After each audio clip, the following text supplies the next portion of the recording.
Alright kids, today we're talking about the new Liam Neeson movie Absolution. I'm usually pretty on top of new releases, but I had no idea this movie existed until I checked the showtimes at my theater to see what was playing. I saw this poster in which Neeson is looking like he's just seen the Rotten Tomatoes audience score for the movie, but I otherwise went in completely blind, which can be nice sometimes. In Absolution, Liam Neeson plays an aging criminal with a rapidly deteriorating mind and not long to live, who wants to atone for his sins before he dies. Since my own mind is working just fine, I can recall a movie called Memory that came out in 2022, in which Liam Neeson played an aging criminal with a rapidly deteriorating mind who wants to atone for his sins before he dies. I'll let it slide this time on the basis of Memory being a lousy movie that no one would rip off on purpose. Neeson, they never give him a name in the movie. I guess it's like a Cormac McCarthy novel or something. Neeson calls up his estranged family and tries to make amends. This will be difficult because his daughter wants nothing to do with him,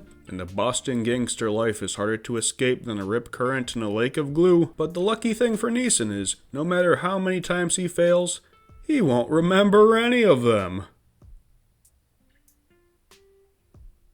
Let me tell you kids, if you're expecting a fun action movie, you'd best be moving along. A few people get shot and a skull gets busted here and there, but Absolution is at its core a methodically paced character study of the life of a miserable man. Never before has the gangster life seemed less glamorous. If you've got a teenage son who's been watching Guy Ritchie movies and you're worried he's going to try a life of crime, well, Absolution ought to change his mind. Everyone is sad and old and pathetic, and there's clearly no fun to be had for those on the wrong side of the law, or the audience of this movie for this matter. I'm alright with a slower and more thoughtful version of the Liam Neeson tough guy movie. I consider A Walk Among the Tombstones to be the best of all of these post-Taken movies. Neeson gives it his all here, but the story takes a long time to ultimately not go anywhere surprising. His relationships with his daughter and his grandson don't get the screen time they need to flesh out. This part of the story felt like they took the cake out of the oven too early, and it doesn't have the requisite emotional impact. He has a romance with a woman in the movie that probably should have been cut out to make more time for the family stuff. Crime movie elements are pretty backloaded. Absolution remembers it's a thriller in the last 30 minutes, and unfortunately ends rather generically. I'm reminded of the movie Drive that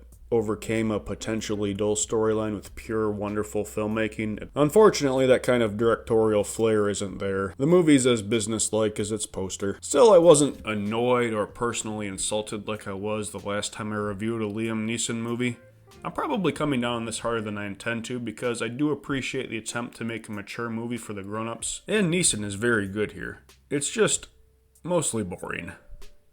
Overall, kids, Absolution is an absolute 5 out of 10.